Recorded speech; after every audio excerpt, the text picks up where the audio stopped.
Layvin Kurzawa. Oke. Ini pemain yang CV-nya bagus CV-nya. Yes. Pernah di PSG ya? Pernah. Pernah PSG. main di final Liga Champions juga. Salah satu saksi PSG bantai Barcelona juga. Kurzawa itu posisinya back kiri, Ya, back sayap kiri. Persib itu nggak punya pemain natural back sayap kiri. Yang kepake pasti pengalamannya. Selain Tiba-tiba bangkit setelah sang Mesias katanya datang Wow. 3 kali menang berturut-turut. Sebenarnya apa perubahan yang dilakukan oleh Michael Carrick? saya ngelihatnya Michael Carrick ini mengembalikan fansnya sekarang kan udah kayak juara aja gitu ya. Maksudnya apa sebagai pelatih utama dan sudah pelatih definitif kan pasti beda tekanannya. Bukan karena kedatangan ini ya, seorang pemain ya, makanya dia jadi berantakan. Mungkin juga Iya. gitu ya. Kedatangan Sudah siap dihujat netizen? Cristiano Ronaldo maksudnya kan, maksudnya.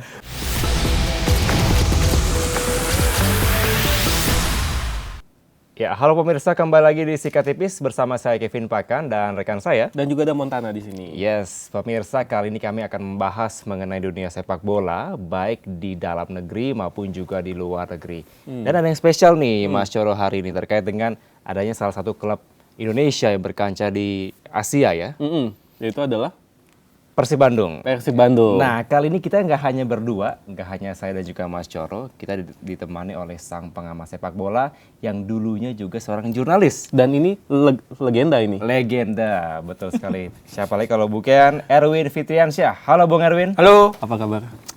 Baik, alhamdulillah. Sehat ya? Alhamdulillah. Terima sehat. kasih sudah datang. Iya. Terima kasih. Kalau Coro bilang legenda itu kata lain dari tua. Gak usah dibilang legenda jadi. Pengalaman. Pengalamannya luar biasa dan sudah Alhamdulillah. senior yang harus kita hormati. Iya. Sebelum di sini nih Mas Coro dan juga pemirsa, saya sempat wawancara Mas Erwin ini, Oh, tapi iya. di lain kesempatan. Oke. Terutama di Liga 4 Indonesia yang sampai dengan saat ini nampaknya masih menjadi perlu perhatian kita semua. Katanya bukan sepak bola lagi. Jadi kickboxing katanya. Wah, itu dia tuh, karena ada tendangan seperti kungfu di lapangan hijau. Oke, kita langsung tanya aja ke Mas Erwin, tanggapannya ada kungfu di lapangan hijau di Liga 4, seperti apa? Liga 4 itu kan kompetisi yang resmi ya. Ya. Jadi bukan kompetisi liar gitu ya, bukan tarkam gitu ya. Ada yang harus bertanggung jawab ya. Yaitu PSSI daerah Asprof ya. Itu kan yang menggelar Asprof gitu ya. Karena kalau ditanyakan ke PSSI pusat pasti akan jawabnya itu kerjanya Asprof gitu. Jadi itu otonomi dari Asprof. Kalau misalnya yang kejadian seperti itu dan nggak hanya satu aja gitu kan kejadian Ya. tendangan yang berbahaya ya, tendangan yang bisa mengancam keselamatan jiwa gitu ya, bukan cuma cedera. Karena pernah di Indonesia itu tendangan-tendangan macam seperti itu meninggal pemainnya. Jumadi Abdi ya? Jumadi Abdi. Waktu itu kena sama Denny Tarkas ya. Jadi perutnya itu cedera dan dirawat di rumah sakit, akhirnya meninggal gitu. Itu yang pernah terjadi. Jadi kalau misalnya ada seperti itu dan sudah pernah ada kejadian seperti itu, ini kan harus benar-benar harus ada concern yang serius gitu. Nggak cuman oke, ini harusnya udah diurus sama Asprof daerah gitu. Ya PSSI juga ikut bertanggung jawab karena Asprof PSSI daerah itu kan underbow ya, Ya, bawah panjangan tangan. dari PSSI pusat gitu. Jadi memang harus diseriusin supaya nggak kejadian lagi gitu kan. Kalau cuma dihukum tapi terus ada kejadian lagi, untuk apa gitu? Dihukum Kan gini. Ada kejadian itu nggak bisa memadamkan api hanya sporadis aja gitu kan. Tapi harus diusut dulu. Ini kenapa kok bisa ada pemain dengan perilaku seperti itu gitu kan? Kan memprihatinkan gitu. Nah, ini yang menjadi pertanyaan, mengapa di Liga 4 sebegitu parahnya pelanggarannya dibanding dengan mungkin Liga 1 yang sudah kita saksikan bersama lebih bisa menjunjung tinggi sportivitas dan juga profesionalitas tentunya. Nah, ini kenapa Mas Erwin bisa sampai terjadi separah ini? Ya, waktu itu juga sempat kita bahas ya, Ya. meskipun nggak lama ya sama Mas Kevin gitu ya. Ini sepak bola ini kan banyak aspek gitu ya. Nggak bisa hanya dilihat dari pemainnya aja, pelatihnya aja, pengurusnya aja, PSSI-nya aja, supporternya aja gitu. Nggak bisa, itu semuanya tuh berkaitan gitu ya. Kalau di Liga 4 yang jelas kalau dibandingkan sama Liga 1 atau Liga 2 lah gitu ya, yang sering tersorot oleh media, oleh siaran langsung gitu. Saya rasa itu juga yang membuat para pemain di Liga 1 dan Liga 2 itu juga mikir gitu. Kalau misalnya mau berbuat hal-hal yang brutal, hukumannya berat. Dan mereka Liga 1, Liga 2 itu mereka ada di kasta tertinggi dalam sebuah kompetisi, terutama Liga 1 gitu ya. Jadi memang di situ memang udah disaring, udah difilter gitu ya. Secara sosialisasi juga Liga 1, Liga 2 menurut saya lebih teredukasi. Klub, supporter ya, meskipun supporter juga masih PR kan. Masih ada PR gitu ya supporter. Sampai sekarang kan belum boleh ada supporter away kan. Jadi ada edukasi yang lebih terstruktur di Liga 1 dan Liga 2. Kalau dari literasi yang saya baca di Liga 4 itu ada tim yang persiapannya seminggu terus berkompetisi. Ya kan? Kalau di Liga 1 kan nggak seperti itu. Di Liga 2 mungkin juga nggak seperti itu gitu ya. Ada persiapan selama beberapa minggu atau beberapa bulan gitu kan. Dilihat dulu calon pemainnya, gimana sih track record pemainnya nih. Apakah pernah bertindak merugikan klub ya. Dan kalau persiapannya cuma seminggu, bagaimana cara seleksi pemainnya? Cuma dilihat sekali, 2 kali, 3 kali latihan main, direkrut. Ya, bagaimana dengan aspek non teknisnya? Nah itu yang mungkin menjadi salah satu pemicu gitu ya. Apa jangan-jangan dia scouting lewat YouTube ya? Aduh, itu dia makanya tuh. Makanya ini menjadi pertanyaan, mengapa waktu sesingkat itu bisa langsung mengikuti kompetisi. Nah, ini kan berkaitan juga dengan regulasi ya, Mas Erwin ya. Apakah memang regulasi di asosiasi provinsi, di PSSI daerah, apakah seperti itu? Atau memang kurangnya sosialisasi sehingga ya mungkin terjadi kejadian-kejadian seperti kungfu di lapangan? Ya kalau regulasi dari sepak bola dunia sampai sepak bola daerah terpencil pun sebenarnya sama kan, tendangan-tendangan seperti itu ya nggak boleh gitu kan. Artinya itu kan sudah pengetahuan umum sebetulnya kan. Tapi di situ di Liga 4 itu kan udah masuk fase nasional mungkin sekarang ya, atau provinsi gitu. Ketika fase itu sudah makin tinggi, tekanannya pasti berbeda dengan awal-awal, ya kan. Tekanan dengan lawannya juga semakin tangguh ya untuk level Liga 4 ya. Tekanannya untuk bisa lolos juga semakin besar, bebannya semakin berat. Ketika nggak ada sosialisasi, ketika nggak ada edukasi, ketika pemain merasa nggak apa-apa nih nggak disorot kamera gitu, ya yang kejadian ya seperti itu gitu. Tapi ternyata netizen kan sudah dengan gampangnya gitu ada rekaman seperti itu kan, akhirnya kejadian terbuka itu kejadian seperti itu. Tapi sebenarnya ini kan udah dihukum seumur hidup ya. Nah, apakah hukuman seumur hidup ini cukup? Gini, hukuman itu kan seharusnya mendidik gitu ya. Waktu itu juga sempat kita bahas ya Mas Kevin ya. Yang kena hukum itu pemain yang usianya relatif masih muda gitu ya, 22 atau 21 gitu ya, belum sampai 25 gitu. Dan dia merupakan seorang pemain. Oke, tindakannya salah gitu ya. Tapi hukuman seumur hidup itu kan mematikan karier gitu. Apalagi kalau misalnya dia nggak punya skill lain selain main bola gitu kan. Mau jadi apa gitu. Itu kan hukuman yang membunuh karier gitu. Ya hukuman yang membunuh karier itu memang bukan sebuah hukuman yang mendidik kalau menurut saya ya. Hukuman berat boleh gitu. Oke lah, setahun, 2 tahun nggak boleh main. Di level manapun. Sekarang dia nggak boleh main di kompetisi yang resmi ada di PSSI. Ya bisanya main di Tarkam. Mungkin ya seperti itu gitu. Ajang yang nggak resmi gitu. Tapi hukuman, sekali lagi, hukuman yang seumur hidup itu membunuh karier profesional dari pemain. Nah, apakah untuk hukuman ini hanya merespon secara cepat supaya masyarakat atau publik mereda, supaya ini sudah ada langkah nih dari pihak-pihak berwajib dengan memberikan hukuman. Apakah ini terlalu, maksudnya keputusan yang mendadak sehingga dihukum seumur hidup sehingga hanya untuk membuat tenang publik saja? Sepakat. Jawabnya sepakat doang ya. Pendek banget ya. Enggak, tapi gini. Hukuman itu pasti akan membuat orang akan aware gitu kan. Aware pertama adalah, kok ada pelanggaran seperti itu gitu kan. Harusnya dihukum dong. Nah, aware keduanya, udah dihukum dengan seumur hidup gitu. Tapi apakah menyelesaikan masalah? Yang pertama, karier pemain itu habis. Yang kedua, siapa yang bisa menjamin nggak akan ada kejadian seperti itu lagi? Kalau cara treatmentnya Liga 4 ini masih seperti kemarin gitu. Siapa yang bisa menjamin? Meskipun hukuman berat, tapi kalau misalnya ya abai dengan regulasi, abai dengan peraturan, abai dengan persiapan tim dan segala macam seleksi, siapa yang bisa menjamin kalau pemain nggak lepas kontrol lagi seperti itu? Pemain kan pasti tahu bahwa itu pelanggaran yang sangat berat gitu dan sangat berbahaya. Tapi kok bisa kelepasan seperti itu? Kan ada faktor-faktor yang mempengaruhi gitu. Jadi sekali lagi hukuman itu berat, sangat berat bahkan. Orang akan ingat gitu, udah dihukum dengan itu. Tapi siapa yang bisa menjamin nggak keulang kalau akarnya nggak diberesin? Tadi menarik ya. Tadi kan dibilang hukuman seumur hidup itu hukuman berat tapi nggak mendidik. Yes. Hukuman mendidik itu harusnya seperti apa, Mas Ya. Erwin? Misalnya dihukum setahun 2 tahun nggak boleh main di kompetisi. Misalnya seperti itu. Atau kalau di luar kan ada kerja sosial. Ah, mungkin itu Iya ya. kan? Iya. Setahun 2 tahun nggak boleh main di kompetisi tapi disuruh jadi role model. Mungkin dia bukan pelatih ya, tapi role model untuk SSB misalnya, bantuin pelatih, kasih contoh segala macam. Mungkin seperti itu hukuman yang lebih mendidik gitu kan. Orang tahu bahwa, pemain tahu bahwa oh gue harus ngasih contoh nih ke anak-anak nih, bukan seperti yang kemarin gitu. Misalnya seperti itu. Kalau begitu dihukum selesai di kompetisi apapun gitu kan, di bawah PSSI, selesai karir dia. Yang ada dia makin dendam ya bahkan ya, bisa jadi. Ya mungkin, Iya. gitu ya. Iya. Frustasi ya, Tidak menyelesaikan masalah. Iya. Mungkin membuat masalah-masalah baru di kemudian hari. Bisa jadi. Dengan kayak gitu ya. Tapi untungnya di sepak bola Indonesia tidak semua masalah yang bisa kita sorot.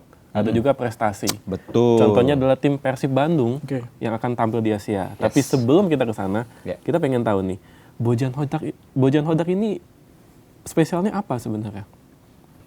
nggak mudah untuk membuat sebuah tim di sepak bola Indonesia juara back to back. Nah dia bisa, ya kan? Teko juga ya? Teko, ya. Teko berhasil ya, Iya, Teko berhasil.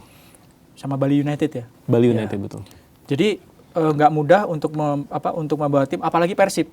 Persib itu bajunya biru, udah siapin banget gitu. Ya. Cocok ya. Memang Persib kebetulan. Udah cocok. Persib itu kan menurut saya ya, nggak ada tim di sepak bola Indonesia yang pendukungnya sebesar Persib. Ya, ada Persebaya yang fanatik. Tapi di Jawa Timur kan pecah-pecah, ada Arema, ada Persela gitu. Tapi kalau orang Jawa Barat, semuanya oke ada yang dukung PSGC, tapi pasti akan jadi pendukung Persib misalnya gitu. Ya kan, ada Persikap Bandung gitu kan. Tapi pendukung Persib gitu. Jadi banyak sekali pendukungnya dan itu kan tekanan. Buat siapapun yang ada di tim Persib, buat manajernya, buat buat pelatihnya, buat pemainnya. Nah, Bojan Hodak bisa mengelola tekanan yang dialami oleh dia, membuat tim bisa jadi juara 2 kali, gitu.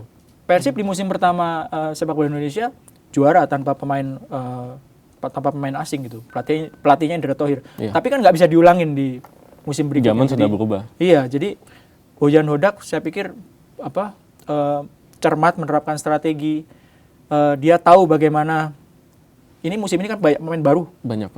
Tapi performanya meskipun sempat di awal musim belum kayak waktu jadi juara, tapi sekarang kan udah balik. oke lagi gitu Persib. Jadi nggak mudah kan buat pelatih dengan ditinggal pemain Ciro dan kawan-kawan, David da Silva, Franca pergi, Nick Kuipers ya kan pergi. Ini kan backbone kerangkanya tim juara banyak yang pergi, tapi pemain-pemain baru bisa nyetel sekarang. Nggak mudah buat, ya itu kelebihan dari Bojan ya sampai sekarang ini. Mungkin juga karena memiliki ini kali ya, lisensi UEFA Pro dari Bojan Hodak ini sehingga dia tahu bagaimana untuk melakukan treatment terhadap klub Persib ini. Kalau lisensi itu sebetulnya sudah ada standar dari PT Liga, dari PSSI bahwa kalau pelatih yang latih di Liga 1 lisensinya harus yang pro, ya. Entah itu pro UEFA atau pro Asia gitu ya. Tapi kalau lisensi kurang lebih sama yang harus dimiliki oleh pelatih di Liga 1. Jadi ya bisa jadi itu merupakan sebuah modal kan ya bagi Bojan Hodak untuk menerapkan strategi dan lain-lain. Sebelumnya dia juga kan bukan pelatih baru di Liga Indonesia kan ya. Di PSM? Iya, makanya di PSM dia juga udah punya pengalaman gitu. Oke. Dan juga kalau kata Rocky Gerung kan Yes. ijazah atau lisensi kan cuma tanda dia pernah belajar kan Oh, sebenarnya. Iya kan, bukan berarti dia jago atau enggak kan. Itu kata Rocky Gerung tapi Ke politik sedikit ya, tapi nggak fokusnya ke sana ya. Sebentar lagi Rocky Gerung masuk. jangan. daripada Rocky Gerung kita bahas Layvin Kurzawa. Oke. Ini pemain yang CV-nya bagus CV-nya. Yes. Pernah di PSG ya? Pernah. PSG. Main di final Liga Champion juga. Salah satu saksi PSG bantai Barcelona juga sempat juga di Liga Champion. Tiba-tiba ke Persib Bandung. Ini memang Persib butuh atau bagaimana? Kurzawa itu posisinya back kiri. Ya, Back sayap kiri. Posisi natural dia gitu ya. Dia ada di tim PSG itu 2015-2016 masih zamannya Neymar. Iya. Saya kalau main Winning Eleven masih mainin Wih. Kurzawa waktu itu ya. Back kiri udah pasti dia, back kiri. Back kirinya dia. Sebelum lebih jauh tahun berapa main WE itu? Ya itu 2015-2016 itu timnya Kurzawa itu kan. Jadi posisi asli dia itu back kiri Atau kalau mau didorong sedikit ke depan ya jadi gelandang kiri. Gitu ya. Persib itu nggak punya pemain natural back sayap kiri. Yang biasa main di situ sekarang Alfiandra Dewangga. Dia itu posisi naturalnya back tengah. Oh iya. Atau gelandang bertahan, Oh iya. ya kan? Dia di PSIS main di situ, ya kan? Di timnas dia main di back tengah. Jadi memang kalau ditanya apakah butuh, ya butuh karena nggak ada pemain yang naturalnya back sayap kiri gitu. Jadi di posisi itu memang Persib butuh pemain dan dia yang datang, Kurzawa. Dengan kemampuan yang dimiliki, cocok kah kira-kira? Kalau pemain dia usianya 33 tahun ya. Masih Kurzawa belum ini terlalu usianya tua. udah Belum terlalu tua. ya 33 tahun. Kalau di usia seperti itu dengan dia pernah main di PSG, pernah main di Fulham, Ya, Liga Fulham. Inggris. Boa Vista juga di Portugal. Meskipun juga pernah menganggur juga gitu ya tanpa klub, tapi dengan pengalaman dia, dengan kematangan dia dan rekam jejak dia di klub-klub itu ya yang kepake pasti pengalamannya. Selain karena memang dia juga posisi aslinya memang nggak dimiliki sama Persib kan back sayap kiri. Nah, sempat nganggur itu berpengaruh signifikan nggak, Mas Erwin kira-kira? Mungkin kalau orang biasa nganggur nggak ngapa-ngapain gitu, tapi kalau pemain seperti Kurzawa dengan 33 tahun, saya pikir dia pasti juga akan jaga kondisi ya. Ya, jaga kondisi paling nggak staminanya gitu ya, terjaga. Usianya juga belum terlalu sepuh-sepuh banget gitu ya, 33 tahun kalau untuk pemain asing dan pernah bermain di top level di Eropa, saya pikir dia masih punya gitu ya, skillnya kan nggak akan hilang. Stamina dia mungkin bisa jaga. Yang mungkin hilang adalah bagaimana feel dia ketika bermain, ya, ketika bertanding. Kalau latihan sama bertanding itu kan beda. Ya. Tekanannya beda gitu kan ya. Tapi kalau pas lagi tanding, ya pasti lain gitu. Dan orang kalau misalnya lama nggak tanding, itu mungkin yang feel-nya akan hilang gitu. Saya pikir kalau misalnya latihan intens, ya, dia fisiknya misalnya bagus gitu, harusnya sih bisa langsung nyetel ya di Persib ya. Karena dia kan nggak gendong tim. Pemain-pemain Persib kan bagus-bagus juga gitu. Nah ini menarik, pemain Persib bagus-bagus semua. Yes. Ini materi timnya Persib saat ini dengan datangnya Kurzawa juga, itu apakah sudah membuktikan, sudah cukup untuk Persib tampil di 2 kompetisi sekaligus? Di Liga 1 sudah membuktikan kembali ke papan atas, ya kan? Ada di posisi yang penantang gelar juara lah ya, bukan cuma ngeramein aja gitu. Juara Meskipun di awal musim kan sempat belum kelihatan stabil karena karena sejumlah pemain pergi kan. Tapi sekarang kalau di Liga 1 oke kok. Di kompetisi klub Asia ya oke juga gitu. Kan sempat juga akan diragukan ya. Selama beberapa musim bukan cuma Persib aja, klub Indonesia kalau giliran main di Asia kok loyo gitu kan ya. Kok kelihatannya udahlah juara di kompetisi lokal aja cukup gitu. Karena kan satu main di kompetisi Asia itu kan mahal. Untuk transport, untuk akomodasi. Dan itu kan beberapa kali kan mainnya kan. Nggak cuma sekali doang gitu. Itu mahal. Terus yang kedua, penontonnya belum tentu banyak. Ya kan? Itu yang selama ini kelihatannya kok klub Indonesia ya udahlah cukup juara di lokal aja. Tapi Persib musim ini membuktikan bahwa mereka meskipun nggak langsung oke juga di Asia tapi bisa lolos ke fase knockout gitu.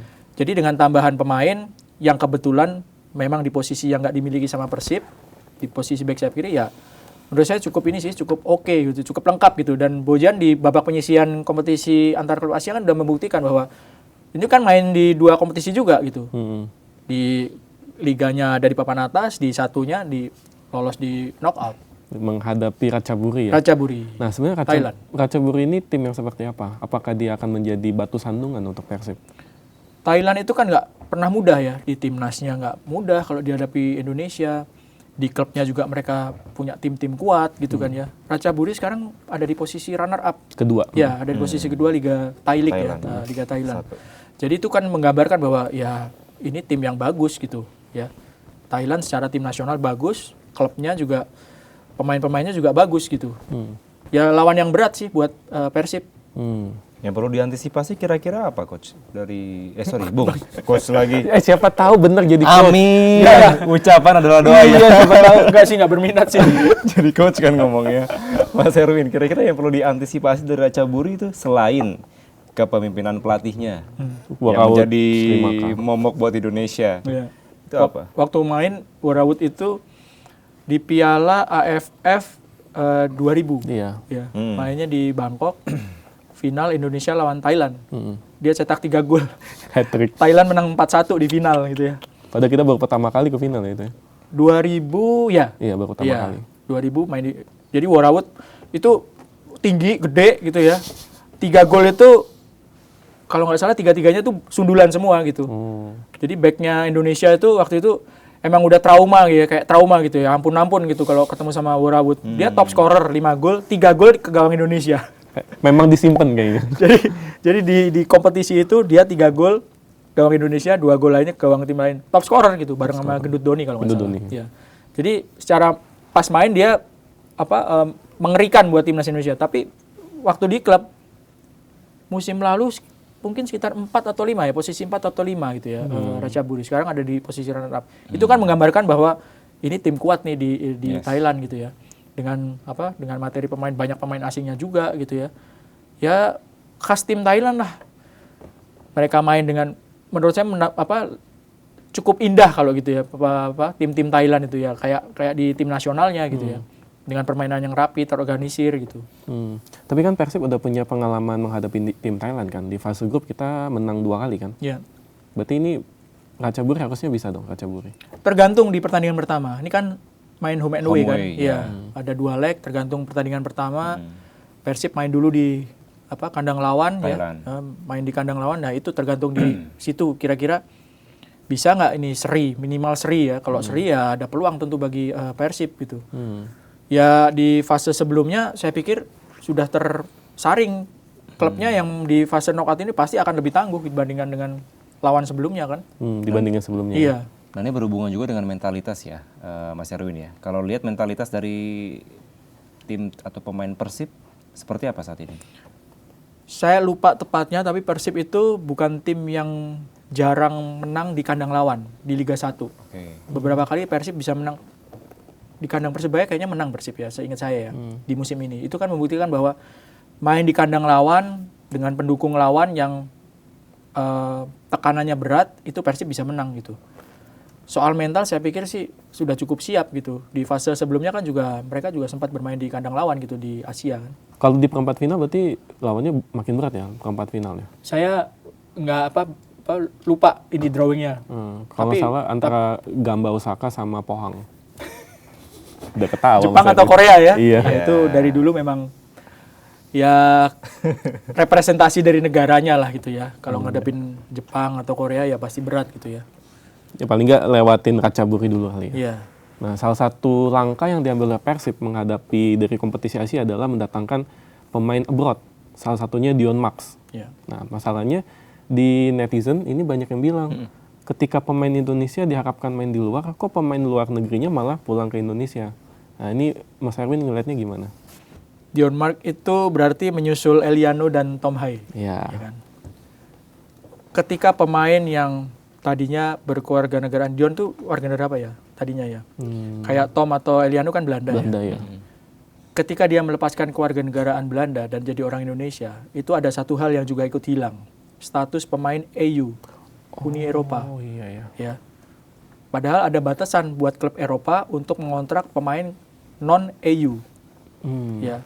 Jadi saingannya itu jadi banyak gitu. Kalau dia masih pemain EU, dia akan dianggap pemain Eropa, jadi nggak masuk dalam kuota klub. Sehingga ketika dia memilih warga negara Indonesia, status itu hilang, jadi non-EU. Dan dia harus bersaing dengan pemain-pemain yang lebih banyak jika dibandingkan dia masih pemain Uni Eropa gitu. Yang dari Afrika, Iya, dari Amerika. Betul, dari Amerika Latin, dari Afrika, entah itu dari Asia juga ya. Ya itu yang bikin susah pemain-pemain yang diaspora yang melepaskan kewarganegaraan dan berpindah ke WNI. Itu salah satu resiko gitu. Itu yang menyebabkan mereka jadi susah untuk mendapat klub ya, kayak Tom gitu kan nggak gampang sekarang mendapatkan klub, makanya terus ke sini. Berarti quote Shane, Shane Patinama Iya. ya. Berarti quote and quote ini mereka kalah saing ya berarti ya di Eropanya. bisa dibilang begitu. Ketika masih berstatus pemain Uni Eropa aja kan bukan reguler juga gitu. Ada banyak pemain yang bukan pemain reguler di klubnya gitu. Iya kan? Ya taruhlah pemain yang tadinya di sini Marcelino. Marcelino. Itu kan non Uni Eropa. Susah juga untuk dapat menit main kan? Iya sih, Iya iya. kan? Tapi kalau dari skill pemain sebenarnya mumpuni ya, Mas Arwin. Seperti Marcelino sebenarnya skillnya oke juga Jika dibandingkan di mana? di Eropa. Kalau skillnya oke, atribut lainnya juga oke, Apa itu atribut lainnya? ya mental misalnya, Oh. ya kan, fisik, stamina, ya kan, kemungkinan cederanya besar atau enggak, itu kan atribut-atribut lain. Kalau misalnya itu oke, ya harusnya dia nggak susah untuk mendapatkan menit main kan. Secara logika seperti itu, ya harusnya bisa bersaing gitu. Tapi ada nggak sih pandangan mungkin, oh ini ternyata dari luar nih, bukan dari negara sini, jadi sehingga ada pemikiran menit mainnya dikurangin. Ada nggak sih pemikiran seperti itu? Pasti ada. Dari ngobrol sama pemain-pemain yang pernah di sana, misalnya Kurniawan, Ya. ya kan, sama Bima Sakti gitu ya. Itu yang dihadapi pemain kayak Marcelino ya nggak gampang kan. Bahasa, makanan, suhu, persaingan dalam tim, ya kan.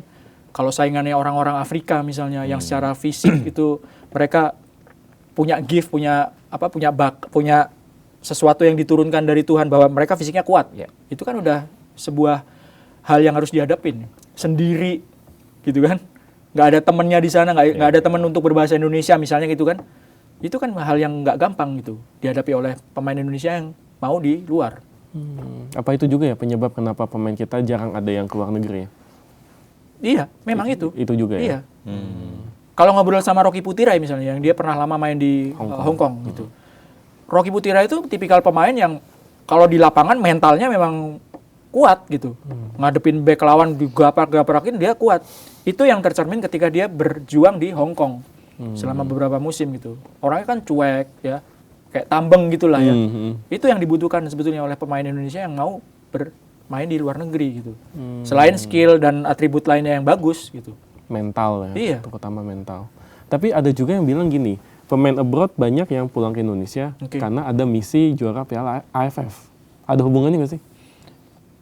Hubungannya mungkin akibatnya sih, saya ngelihatnya akibatnya aja gitu. Ya. Kalau misalnya mereka main di Indonesia akan lebih gampang dipantau gitu ya, akan lebih mudah untuk mondar-mandir ke timnas gitu ya, dibandingkan mereka harus berjam-jam di pesawat. Tapi apakah iya, supaya Indonesia juara Piala AFF, main dong di Indonesia. Saya pikir pemain-pemain profesional nggak akan menempatkan itu sebagai alasan utama gitu. Lebih kepada menit bermain, ya kan. Kalau menit bermainnya nggak ada, dia nggak punya klub, nggak punya pemasukan. Pulang ke Indonesia, jujur, pemain-pemain diaspora main di Indonesia itu kan, wah ini bintang gitu.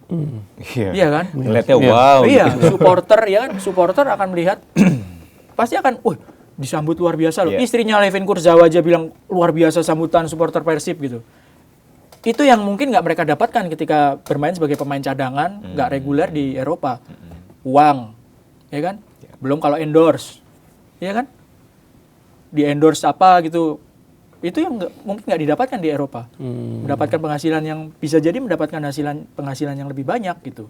Jadi nggak sekedar pulang supaya AFF. Dan AFF kan sekarang di Juni-Juli ketika libur kompetisi. Tapi kan banyak juga yang bilang meskipun lebih kompetisi, tapi kan klub-klub Eropa lagi pramusim kan, jadi takutnya nggak dilepas gitu takutnya. Ya bisa jadi seperti itu. Tapi Iya kan? nggak ada korelasi langsung kalau menurut saya. Kalau biar juara Piala AFF mereka dipulangin deh main di klub sini gitu. Ya mungkin bisa jadi, tapi lebih kepada faktor itu sih. Menit bermain, pendapatan, ya kan, glory ya, Betul. bukan glory ya, glory itu apa sih? Wah dielulukan gitu ya, gitu. Tapi tadi menarik ya, katanya Instagram kan, endorse gitu kan. Nah iya betul. Makanya kenapa mungkin pelatih kita baru punya IG makanya ya? Oh iya, itu yang menjadi pertanyaan juga Pelatih karena timnas ya? Iya. karena salah satu indikator ketika berada di Indonesia dilihat nih netizen atau orang kita Instagramnya apa ya, setelah itu ngeliat track recordnya, itu bisa menjadi poin penting juga dan juga poin yang positif buat pelatih di Indonesia ya. Belum tahu aja dia gimana dihujat sama netizen kan? Kalau dihujat, kalau didukung, wah, ya kan? Waktu pertama saya dapat info kalau pelatih Indonesia nggak punya IG, saya langsung mikir, wah ada sisi positifnya nggak punya IG. kalau misalnya dihujat netizen dia nggak langsung kena hujatan kan. Di era medsos kan itu yang jadi sesuatu yang berat kan. Iya kan? Bagaimana pertandingan belum selesai aja udah dihujat. Iya kan? Tuh ketawa tuh pada. Betul. Iya kan? Betul. Jadi ada satu sisi positif, ada satu sisi yang negatif ya. Mungkin kalau misalnya dia punya Instagram, followernya banyak, cuan bisa masuk, ya kan? Ya kita harus membandingkan, misalnya harus ngelihat ke belakang. Coach Sintayong mendapatkan mendapatkan penghasilan selain dari pelatih timnas kan banyak juga. Dan itu sesuatu yang wajar gitu. Jadi membuka peluang gitu ya.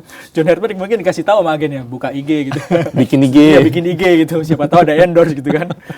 Dan Siapa tahu ya. Dan langsung followernya banyak banget ya followersnya. Ya pastilah. Pasti langsung Pasti banyak. kalau timnas Indonesia tuh apapun pasti akan menyedot perhatian gitu. Nah, tapi kalau menurut Mas Erwin, perlu nggak Instagram ini seharusnya?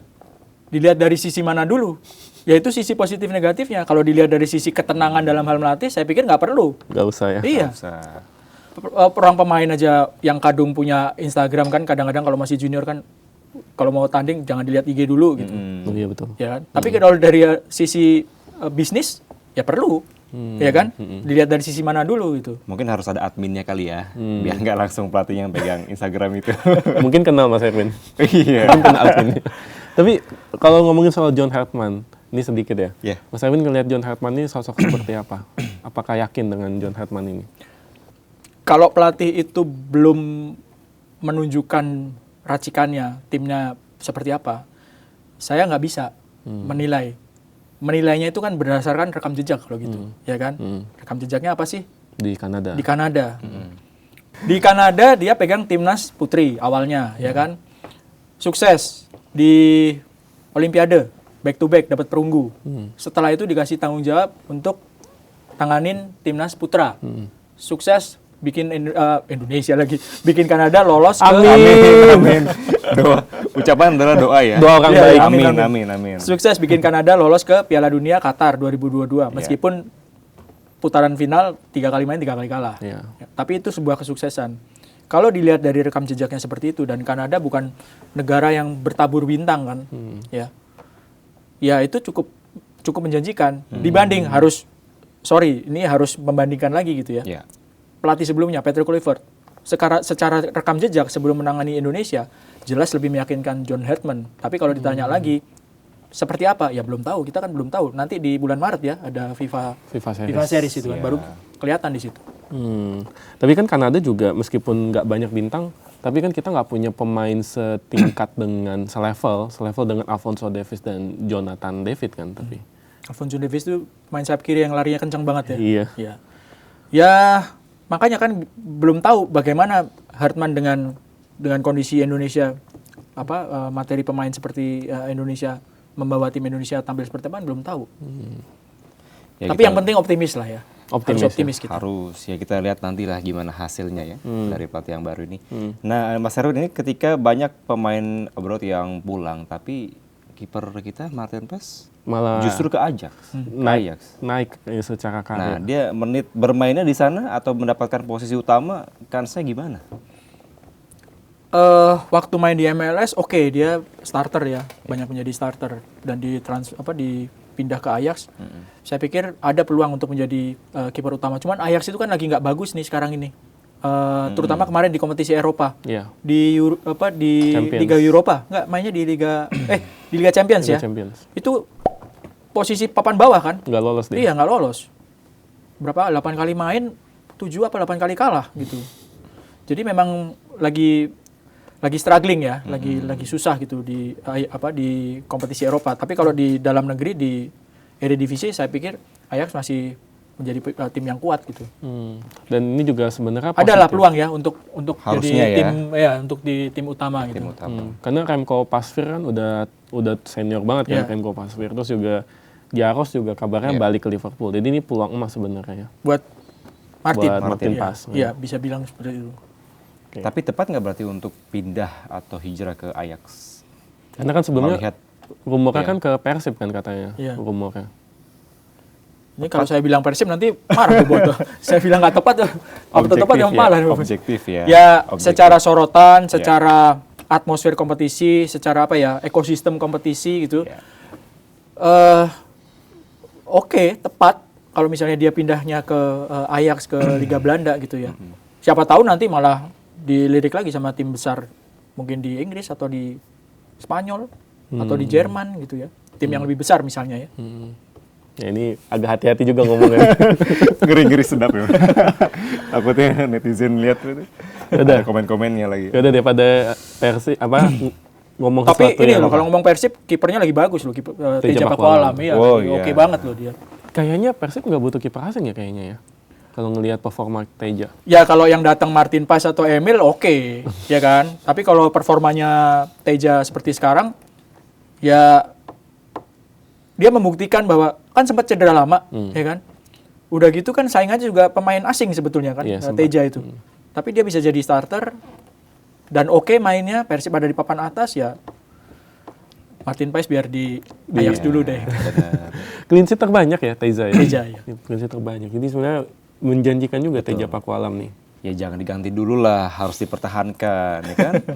Local pride. Local pride ya. Betul. Ini kalau Mas Erwin agak takut-takut nih ngomongin bola lokal, kita ke bola internasional nih. Ke Eropa aja ya? Ke Eropa, di mana fansnya banyak juga fansnya. Betul. Tadi sempat ngomong glory-glory. Oh, glory, Leeds United. Ah.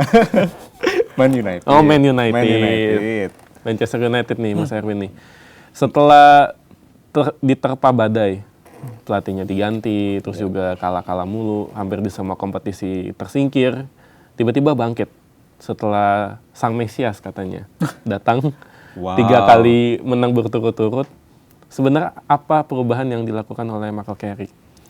Saya ngelihatnya Michael Carrick ini mengembalikan posisi natural dari beberapa pemain, ya, menyesuaikan dengan pemain yang ada formasinya. Dia kan pakai 4-2-3-1. Iya. Tadinya kan di era Amorim kan 3-4-3 aja terus gitu kan. Mau kalah, mau menang, mau seri, itu terus yang dipakai kan 3-4-3. Nah, Michael Carrick saya melihatnya dia memainkan posisi pemain-pemain yang memang naturalnya di situ. Misalnya Bruno Fernandes. Waktu di Amorim kan dia 3-4-3 di 2 sama Casemiro. Kalau Double sama pivot. Casemiro sama Ugarte, ya kan. Nah, posisi natural dia itu kan sebetulnya di belakang penyerang. 4-2-3-1, 3 tengah itu, 3 yang di belakang striker itu dia di situ. Lebih bebas, lebih ketajamannya lebih kelihatan, ya, atur serangannya juga lebih kelihatan. Itu salah satu contoh bagaimana Carrick menyesuaikan dengan pemain-pemain yang natural posisinya di situ. Itu salah satu yang membuat MU ya berubah gitu. Ya bayangin aja kalau misalnya main bola dimainkan di posisi yang bukan favorit dia, bukan posisi natural dia, kira-kira lepas nggak mainnya? Istimewa kalau dia bisa main bagus gitu. Tapi mengambil resiko ya bahaya kan dengan memainkan pemain seperti Bruno nggak di posisinya. Contohnya seperti itu. Ada keberanian dari Michael Carrick untuk menampilkan pemain yang selama di era Amorim nggak jarang dimainkan starter. Contohnya Kobbie Mainoo. Kobbie Mainoo 14 bulan Amorim melatih, itu jarang sekali dapat starter. Padahal di musim sebelumnya, ketika masih di Erik ten Hag, dilatih Erik ten Hag, 23 atau 23 kali starter dia. Bahkan gara-gara itu masuk ke timnas Masuk Inggris. ke timnas Inggris. Ya kan? Setelah itu hilang dia, nggak pernah jadi starter. Karena memang formasi Amorim nggak mengakomodir posisi Mainoo. Di tengah itu kan, itu Casemiro, Ugarte, pasangannya sama Bruno gitu. Pada saat dia mainkan lagi di posisi 4-2-3-1 pasangannya sama Casemiro, kan luar biasa tampilnya Kobbie Mainoo. Ya memang menyesuaikan dengan apa yang dimiliki. Saya pikir itu sih salah satu yang dilakukan oleh Carrick di musim di 3 pertandingan kemarin. Nggak seperti Amorim yang kepala batu ya. Ya setiap pelatih kan punya keyakinan, punya prinsip gitu ya. Amorim tapi ya kita lihat 3-4-3 terus dan hasilnya susah gitu bahkan untuk menang back to back kan susah MU pas di Amorim kan. Menang 5 kali berturut-turut nggak bisa. Makanya ada influencer yang rambutnya gondrong itu. Dia udah berapa tahun nggak potong rambut itu, nungguin aja. Setelah itu baru potong rambut. Mungkin ya, tapi baru 3. Oh, baru 3 ya. Baru 3 tapi. Nah ini ya tadi dari Mas Coro mengatakan Mesias yang datang itu maknanya tinggi sekali loh, luar biasa loh. Apakah memang Michael Carrick ini memang sosok yang ditunggu-tunggu Manchester United sedari dulu. Mau ngomong City hampir ya? sebut Ngomong City ya? Ya untuk awal ini oke lah ya, tapi kan Iya. kompetisi ini kan bukan Berjalan. cuma 3-4 pertandingan, Iya. ya kan masih ada beberapa belas pertandingan kan. Ya di awal oke, karena apa? Pas diserahin tugas jadi pelatih caretaker, lawan berat kan langsung 2, lawan City, lawan Arsenal di kandang Arsenal lagi. Iya. Kalau misalnya ditanya fans MU waktu sebelum menghadapi City, yakin nggak kira-kira? Kan pasti tanda tanya juga, waduh lawan City yang selama ini jadi hantu ya buat Manchester United gitu kan. Tetangga yang berisik yang susah dikalahin belakangan ini. Arsenal lagi bagus, main di kandang Arsenal. Siapa yang coba mengira bahwa MU bisa menang? Makanya kan fansnya sekarang kan udah kayak juara aja gitu ya. Maksudnya euforianya gitu loh. Ada yang ketawa-ketawa mas fans-fansnya MU. Fans MU ya?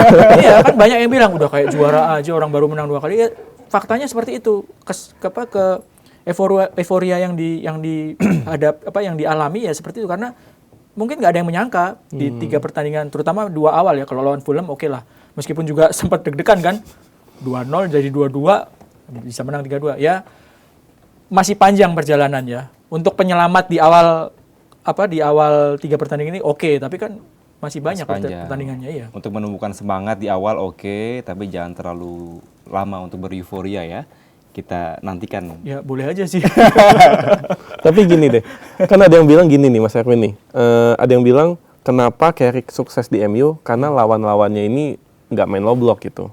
Jadi makanya kenapa MU bisa main counter attack, serangan baliknya bisa jalan, termasuk Fulham pun juga ternyata nggak low block juga.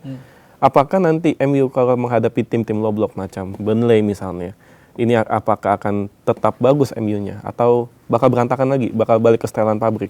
Ya ada beberapa kemungkinan gitu, tapi paling enggak kan gini, pemain-pemain yang ada di MU sekarang yang menghadapi tim seperti yang low block, ini kan yang dibutuhin pemain yang kreatif, ya kan? Ada yang pemain berani, ya, pemain yang dengan kriteria seperti itu. Saya melihatnya Bruno sih punya kriteria seperti itu. Kalau dimainkan di posisi aslinya, salah satu solusi untuk menghadapi tim-tim yang low block itu kan perlu pemain kreatif. Kalau dulu di zaman City kan ada Kevin De Bruyne, ya kan. Kalau di Arsenal sekarang mungkin Kai Havertz atau Martin Odegaard gitu, ya. Pemain-pemain yang dibutuhin yang seperti itu gitu. Jadi kalau ditanya apakah bisa, ya mungkin aja bisa. Makanya ujiannya kan belum selesai, orang baru 3 pertandingan gitu kan. Masih panjang perjalanan. Soalnya kan ini dulu waktu zamannya Ole 8 match ya, 8 match menang terus kan waktu awal-awal sampai akhirnya jadi pelatih yang fixnya malah jadi berantakan juga kan jadinya. Iya. Ya ada banyak faktor lah waktu itu, waktu zaman Ole itu kan ya. Kenapa tuh? Waktu zaman Ole. Ya ada pemain-pemain yang pemain-pemain yang silih berganti datang, tekanan juga dialami oleh Ole ketika menjadi pelatih tetap. Itu kan yang kalau pelatih interim saya pikir bebannya nggak akan sebesar ketika sudah ditetapkan jadi pelatih pasti gitu ya. Kalau interim kan hanya sampai segini gue pasti diganti kok gitu. Kalau tekanan sebagai pelatih utama dan sudah pelatih definitif kan pasti beda tekanannya. Bukan karena kedatangan ini ya seorang pemain ya, makanya dia jadi berantakan. Mungkin juga Iya. gitu ya. Kedatangan Sudah siap dihujat netizen? Cristiano Ronaldo maksudnya kan, Mungkin salah satu faktor gitu ya. Mungkin juga seperti itu. Karena kabarnya kan bukan Ole yang menginginkan kan kabarnya kan. Kalau itu kan diyakini sama banyak orang itu, ini harus pilih kata-kata gitu. Hati-hati. Ya. Iya, harus hati-hati. Diyakini oleh banyak orang gitu. Mungkin juga seperti itu, ya kan? Oke. Mas Erwin ini jago banget ya. pilih kata-katanya nih. Diplomatis yuk. Top. Nah ini dengan kemenangan MU ini Mas Erwin, kira-kira kalau ngelihat beberapa, ya masih panjang lah ya pertandingan ke depan, tapi akankah MU ini memenangi atau menjuarai? Salah, bukan MU, King MU. Oh, kalau kata fansnya gitu, fansnya. Iya. Siap. King MU menjuarai Liga Inggris. Secara matematis masih bisa ya? Masih bisa, kalau tim Harusnya. lainnya kalah terus. Kalau lawannya kalah terus. Oh itu udah pasti sih. Iya kan? Selisihnya berapa? 12 ya sama Arsenal sekarang. 12 sekitar atau ya, 12 sekitar atau itu. 11 gitu ya. Kalau Arsenal kalah terus, belum tentu MU juara. Kalau tim lainnya juga menang terus, di atas kan ada Aston Villa, masih ada City, ya kan? Ya paling enggak peluang ada. Tapi seberapa besar? Itu kan yang jadi pertanyaannya kan. Ya dua lawan berikutnya deh. Lawan Hotspur, lawan West Ham. Lawan West Ham, oke lah, West Ham lagi ada di posisi berapa? 18 apa 17 di zona Ya, degradasi. 18 itu. Tapi Hotspur kan bukan lawan enteng juga. Orang kemarin lawan City juga mereka bisa seri 2-2 gitu. Kalau saya sih ngelihatnya lebih ke step by step aja gitu. Seperti apa gitu MU. Tapi kalau peluang apa ada? Ada. Peluang selalu ada. Selalu ada gitu. Kecuali kalau MU ada di posisi West Ham di 17-18, peluangnya susah. Berat. Gitu. Tapi ini kan dia sekarang ada di posisi 4. Sama King MU ya. King MU. King MU, jangan salah sebut. Soalnya menurut fansnya kan peringkat 1 sama 2 aja udah bisa dikalahin Arsenal sama City kan. Iya. Kan gitu kan kalau logikanya. Iya. Itu bisa jadi parameter itu. Enggak lah. Kalau misalnya ngalahin City sama Arsenal, tahu-tahu kalah lawan West Ham gimana? Jadi peluangnya masih terbuka, tapi yang lihat bagaimana kestabilan, apakah bisa dihadirkan terus sama Carrick apa enggak di tim ini, itu yang menjadi faktor kunci kan. Ini mumpung ada Mas Erwin nih. Iya. Kita juga bisa ngomongin satu kompetisi yang dimana Mas Erwin juga ikut memantau, yaitu Oke. adalah Liga Champions. Oke. Liga Champions. Ini pas nih mumpung ada Mas Erwin nih. Cocok. Dimana ini kompetisi ini yang tidak diikuti oleh King MU. King MU. Karena Fokus di Liga Inggris saja. fokus di Liga Inggris. Oke, siap. Liga Champions ini kita udah masuk ke babak knockout ya. Dimana ini udah masuk ke menuju 16 besar. Iya. Kalau ini secara general, Mas Erwin ngelihatnya 4 tim mana yang paling kuat untuk menjuarai Liga Champions? Arsenal, Bayern Munchen, PSG, Liverpool. Oh, masih ada Liverpool ya? Kenapa 4 tim Kenapa itu? itu? Arsenal ya di babak penyisihan oke, ya kan? Mereka nggak pernah kalah, nggak pernah seri, menang terus 8 kali ya. Di Liga Inggris juga oke, meskipun kemarin kalah sama MU, tapi kan udah balik lagi gitu ya, menurut saya ya. Di kompetisi Champions sama di Inggris stabil sekali. Dan Arsenal itu kan handicapnya kemarin-kemarin kan ketika ganti tahun, banyak pemain cedera, mereka jadi kedodoran. Ini enggak.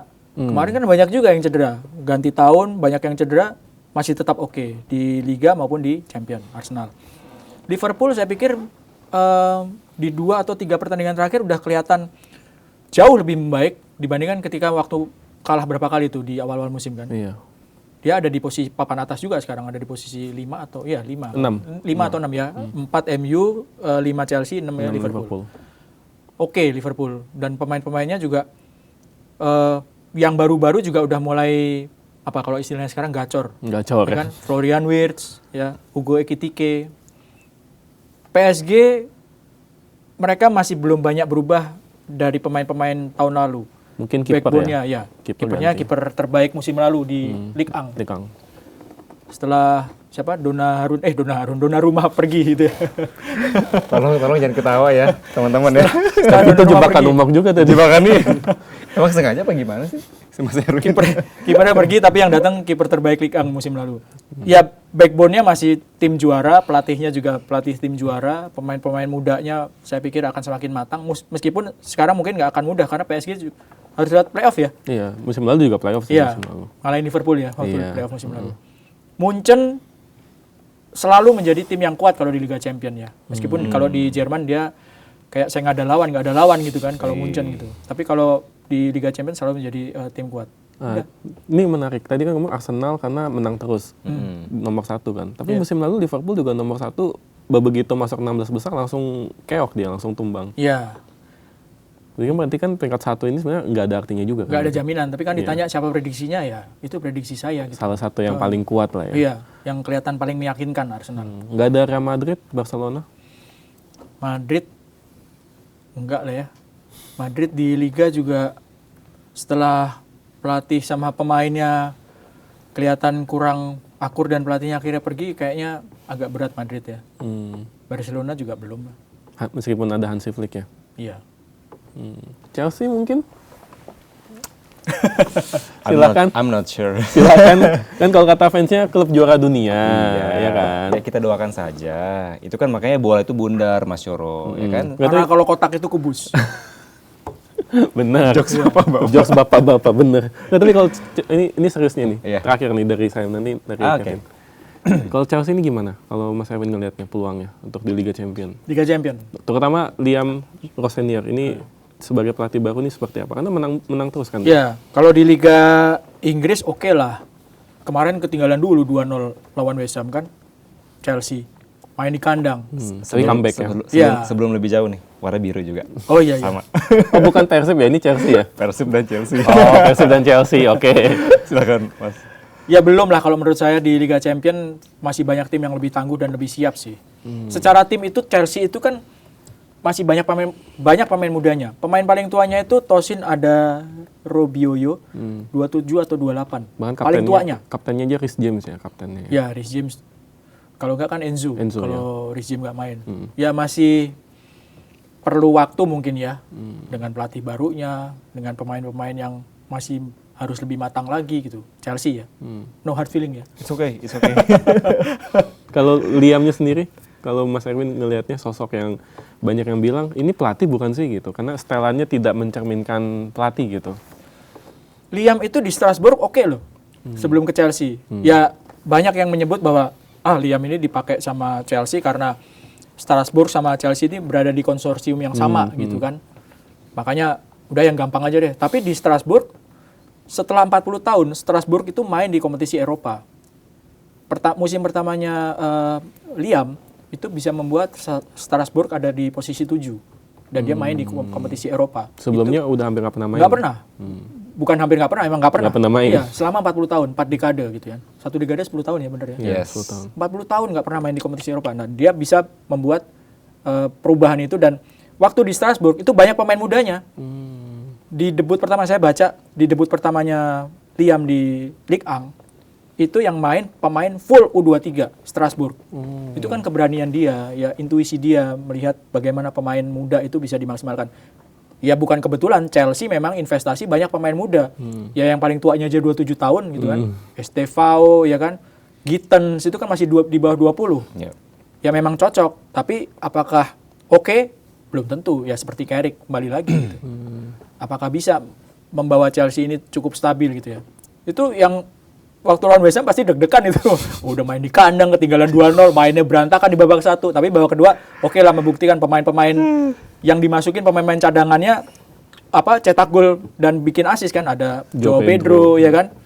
Begitu tuh Kukurea masuk ya, Kukurea masuk. Cetak gol juga Kukurea. Nah, saya terakhir nih ke Mas Erwin. Bukan soal yang tadi kan kita banyak bahas soal klub di lokal maupun juga di mancanegara. Saya mau ke Mas Erwin langsung. Berhubung tadi saya salah sebut kelepasan ngomong coach. Nah, Mas Erwin ada in the future lah mau jadi coach nggak atau pelatih sepak bola? Nggak. Kenapa? Ya saya pertama kali bekerja setelah lulus dari kuliah itu udah jadi wartawan. Saya nggak melihat pelatih atau apa enggak. Saya wartawan gitu. Ya jiwa saya wartawan. Gitu. Memang panggilan hidup ya. Meskipun udah kenal banyak pelatih juga ya. Iya. Jadi pengurus klub atau saya pernah ditawarin untuk masuk ke PSSI, saya tolak. Oh iya. 2 kali. Di era Era siapa tuh? Waktu itu yang telepon saya Pak Jogdri. Oke. Ya, Pak Jogdri. Saya kenal Pak Jogdri lama waktu dia masih jadi manajernya Pelita Krakatau Steel. Sering ketemu, sering telepon untuk wawancara gitu kan ya. Sampai ketika Pak Jogdri jadi pengurus PSSI, pernah saya ditawarin sama orang lain juga pernah ditawarin untuk masuk gitu. Sama yang jadi bosnya Marcel Masita. Ah ya, tahu. Ya. Itu pernah juga tawarin untuk masuk untuk bantu lah. Saya tolak semuanya. Karena itu tadi bahwa saya wartawan. Saya lebih baik berada di luar sistem gitu. Wartawan itu kan agen kontrol ya. Watchdog ya. Harusnya. Ya saya merasa lebih cocok ya. Mungkin orang akan lihat jadi wartawan mulu gitu, nggak bisa kaya kalau jadi wartawan gitu. Gak juga. Mas Erwin sukses, Mas Erwin gitu. Malah kemana-mana. Ya, mungkin orang akan lihat picik banget nggak mau coba hal lain, tapi ya kalau saya berkeyakinan bahwa saya ini wartawan gitu. Nah, dan itulah Mas Erwin. Langsung kita tutup. Keren Luar banget. biasa, karena durasi ya. Ya udah cukup lah. Ini banyak banget kita bahas. Betul. Soal Chelsea juga tadi ada, Timnas juga, Persib juga peluangnya ternyata ada ya untuk ke 8 besar ya. Amin. Yang pastinya kita doakan juga buat liga lokal kita ya, Liga 4 yang tadi juga kita bahas di awal. Ya kalau main bola, Betul. jangan campur olahraga lain. Jangan jadinya kungfu. Oke, gitu aja ya. Terima kasih sekali lagi. Terima Mas kasih juga Erwin. sudah diundang. Jangan kapok. Enggak dong. Nanti di episode berikutnya ya. Iya. Pas timnas nanti main di Piala Dunia. Amin. Amin. Masih Kira-kira lama dong. 2030 dong. Oh iya benar juga ya. yang ini dulu yang Persib lawan apa tuh tadi? Ratchaburi. Di tanggal 11 ya? Iya. Kalau nggak salah di Thailand. Di Thailand dulu. Iya, minggu depan. 18-nya baru di Indonesia ya. Di Bandung. Di Bandung ya. GBLA ya di GBLA. GBLA. Nanti kita undang lagi. Insya Allah. Oke, udah. Baik. Terima kasih teman-teman sudah menyaksikan Sikat TV. Semoga bisa menjadi inspirasi buat Anda dan juga buat kita semua di sini ya. Terima kasih, saya Kevin Pakan. Dan juga Kokomotanda dan Erwin Fitriansyah. Pamit undur diri. Sampai jumpa. Bye.